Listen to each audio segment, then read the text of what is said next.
The illusion of revenue growth. What if the biggest lie in business is that more revenue means more profit? The dangerous thing about revenue growth without margin awareness is that you can literally grow yourself into bankruptcy. Companies have done it. Big companies, smart companies. Companies run by people far smarter than most of us in this room. The illusion of revenue growth is the #1 silent killer of businesses that looked successful from the outside but were bleeding internally every single quarter. The hidden cost creep. Nobody warns you about what if your biggest enemy in business is not your competitor, but your own expense sheet. Cost creep is the most insidious, most dangerous, most overlooked phenomenon in the entire history of entrepreneurship. It does not arrive with a warning label. It does not send you a calendar invite. It sneaks in wearing the disguise of necessary investments, team expansion, better tools, upgraded software, nicer offices, and more headcount. Let me paint you a picture. When you start, you are scrappy. You use cheap tools. You do multiple jobs yourself. Your overhead is near zero. Your margins are extraordinary because your cost base is almost non-existent. Then you hit your first real revenue milestone, and something psychological shifts inside you. You start believing you deserve better infrastructure. You hire a director of operations. Then you hire someone to support the director of operations. Then you get a project management tool. Then a CRM. Then another tool that integrates with the CRM. Then a person to manage the integration. Every single one of these decisions feels completely rational in isolation. Every single one has a business case. Every single one gets approved, but nobody is sitting at the top of the organization doing the cumulative math. Nobody is saying, wait, we have added $40,000 a month in fixed costs over the last 8 months, and our revenue has only grown by $30,000 a month. Cost creep is death by 1,000 paper cuts. And most business owners only discover the wound when they are already losing too much blood to operate normally. The hiring trap that destroys margins. What if every person you hire is actually a bet you are placing with your profit margin as the stake? Hiring feels like progress. It looks like scaling. It photographs beautifully for your LinkedIn posts. New team member announcements get likes, they get comments, they get congratulations. Nobody congratulates you for maintaining a lean org chart. Nobody throws a party when you decide not to hire someone. But here is the mathematical reality of hiring that most entrepreneurs refuse to confront directly. When you hire someone at $50,000 a year, your actual cost is not $50,000. Factor in payroll taxes, benefits, equipment, software licenses, management time, onboarding costs, training costs, and the inevitable mistakes of a new employee during their learning curve, and that $50,000 salary is realistically costing you $70,000 to $80,000 before that person produces a single dollar of value. Now multiply that by 5 hires, by 10 hires, by 20 hires, and ask yourself honestly, did each of those hires produce revenue or profit that exceeded their true fully loaded cost? Most businesses cannot answer that question. Most businesses do not even track it. They measure headcount as a vanity metric. More people equals more capability in their minds. But more people without more output per dollar is just more expensive. The hiring trap is real, it is painful, and it is exactly how I watched my own margins collapse from a number that made me proud to a number that made me quietly terrified every time I opened my financial dashboard on a Monday morning. Pricing laziness and the discount spiral. What if the price you charge right now is the single biggest mistake you are making in your entire business? Most entrepreneurs set their prices once. They do market research at the beginning, they look at competitors, they pick a number that feels comfortable and does not scare too many people away, and then they never revisit it. Meanwhile, their costs go up every single year. Inflation is real. Salaries increase. Software subscriptions raise their rates. Office rents go up. Vendor prices climb. But the price they charge their customers stays exactly the same. Because raising prices feels terrifying. It feels like you might lose customers. It feels like you might lose your competitive edge. It feels like people will leave. So instead of raising prices, entrepreneurs do the opposite. They start discounting to win deals. They offer payment plans that stretch cash flow. They throw in bonuses and extras to make the sale feel more valuable. And slowly, quietly, without anyone making a conscious decision to destroy the business, the effective price per customer comes down while the cost to serve each customer goes up. That gap between price and cost is your margin. And when that gap closes, so does your business. Pricing laziness combined with the discount spiral is one of the most direct paths from healthy margins to terrifying margins that I have ever witnessed, both in my own business and in the businesses of people I have had the privilege to study closely. Price increases save companies. Discounting destroys them. The operational complexity tax. What if every new product, service, or offer you add is secretly charging your business a hidden tax you never agreed to pay? Complexity is expensive. This is one of the most counterintuitive truths in all of business, because complexity feels like sophistication. When you have multiple product lines, multiple service tiers, multiple customer segments, multiple delivery mechanisms, and multiple fulfillment processes, it feels like you have built something impressive. It feels like you have diversified risk. It feels like you are serving more people in more ways and therefore generating more value. But here is what complexity actually does to your operations. It fragments your team's attention. It creates handoff errors.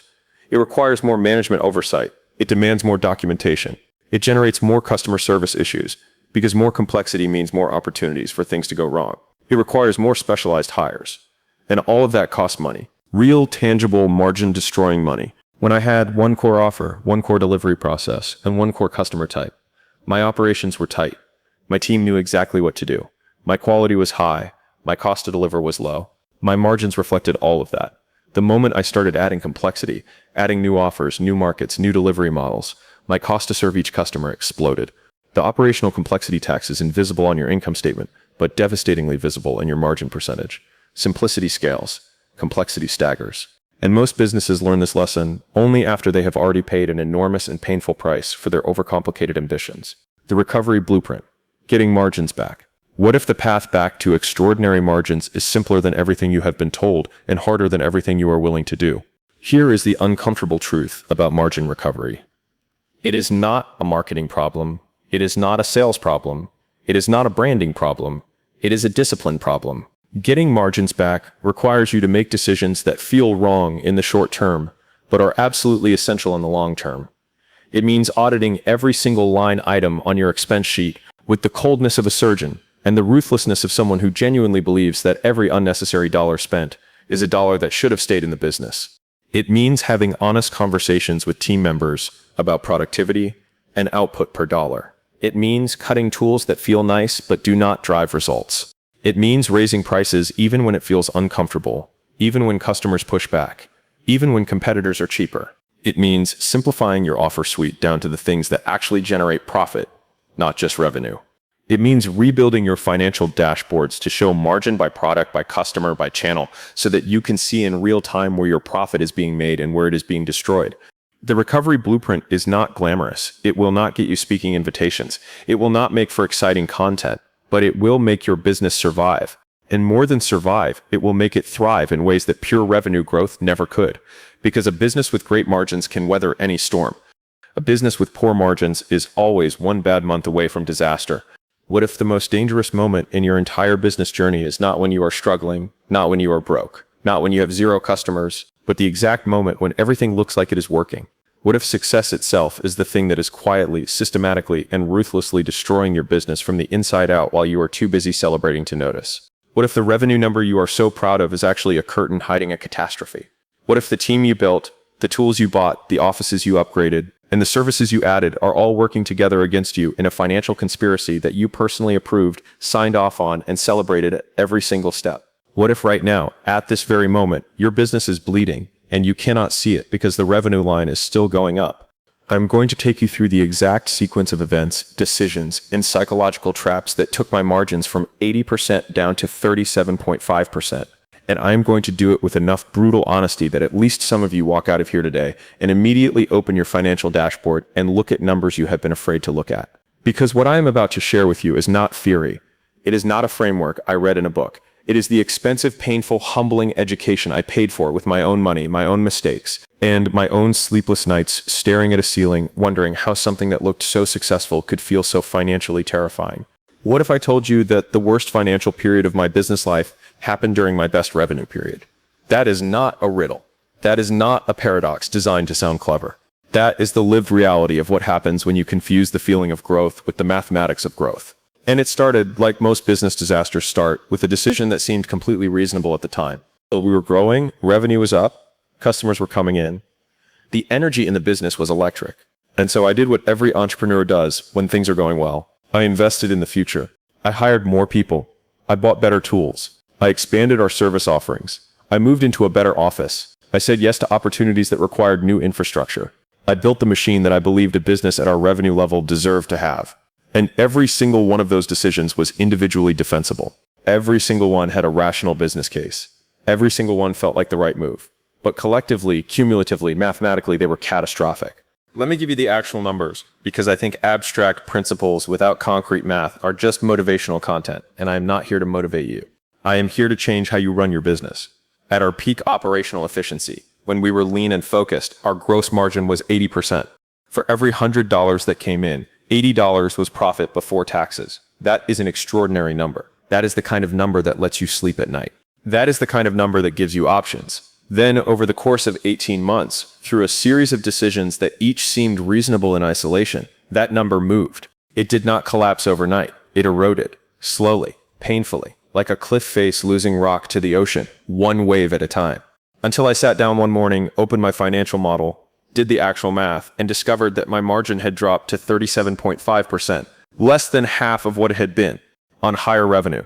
That last part is the part that should terrify you. More revenue, less margin, same stress, more risk. So how does this happen? How does an intelligent person, someone who cares about their business, someone who is working hard every single day, end up cutting their own margin in half without ever making a single decision that felt obviously wrong? The answer lives in 5 compounding mechanisms that work together silently to destroy what you built. And understanding them is the first step to making sure this never happens to you, or to stopping it right now if it is already happening. The first mechanism is the illusion of revenue growth. There's a deeply ingrained belief in business culture that revenue growth is inherently good. More revenue equals more success. More revenue equals more safety. More revenue means the business is working. And revenue growth is good, but only if the margin percentage is maintained or improved. Revenue growth with declining margin percentage is not success. It is an accelerated path to a more expensive failure. Because when you grow revenue with declining margins, you are building a larger and larger machine that requires more and more cash to operate while producing less and less profit per dollar of revenue. You are building a bigger fire that produces less heat. Most entrepreneurs do not track margin percentage as their primary success metric. They track revenue. They celebrate revenue milestones. They post about revenue milestones. But the business does not survive on revenue. It survives on profit. And profit is not a function of revenue alone. It is a function of the relationship between revenue and cost. When I was at 80% margins, the business generated significant profit on modest revenue. When I was at 37.5% margins, the business required significantly more revenue to generate the same actual profit. More risk, more complexity, more stress, same dollars in my pocket. That is the illusion of revenue growth, and it is the first trap you have to consciously, deliberately, aggressively defend against. The second mechanism is cost creep, and it is the one that moves the fastest and hides the most effectively. Cost creep is what happens when you make 50 individually justifiable decisions that are collectively unjustifiable. It is the new software subscription at $300 a month. It is the contractor you bring on for a project who somehow becomes a permanent fixture. It is the upgraded office because the old one did not feel professional enough for your new revenue level. It is the team retreat because culture is important. It is the new hire to support the existing hire who is not fully utilized yet. Each of these costs arrives with a business case attached. Each one gets approved because in isolation, $300 a month for a tool that might save the team 2 hours per week seems like an obvious yes. But when you add up every $300 decision, every $5,000 decision, every $20,000 decision across the course of a year, you discover that your fixed cost base has grown dramatically faster than your revenue. And fixed costs are particularly dangerous because they do not flex when revenue has a bad month. They sit there every month, regardless of performance, consuming your margin with mechanical indifference to your business situation. The way to fight cost creep is not to be cheap. It is to be deliberate. Every cost needs a clear, measurable return attached to it before it gets approved, and that return needs to be audited quarterly to confirm it is actually materializing. If the return is not materializing, the cost gets cut, not next quarter, not after we give it more time. Now, the third mechanism is the hiring trap, and it might be the most emotionally difficult one to confront because it involves people. Real people with real lives and real financial situations who are depending on you. When I was building the team, every hire felt like progress. It looked like growth. It felt like I was creating opportunity for people and simultaneously building the infrastructure to serve more customers better. And headcount does create capability. I am not suggesting you never hire. I am suggesting that every hire needs to be interrogated with a ruthlessness that most entrepreneurs are uncomfortable applying. The question is not, can I afford this hire? The question is, what is the fully loaded annual cost of this hire? What measurable output will this hire produce? How will that output either generate revenue or reduce cost? And what is the timeline for this hire to be net positive to the business? If you cannot answer those questions with specificity before making the hire, you are making an emotional decision with a financial instrument.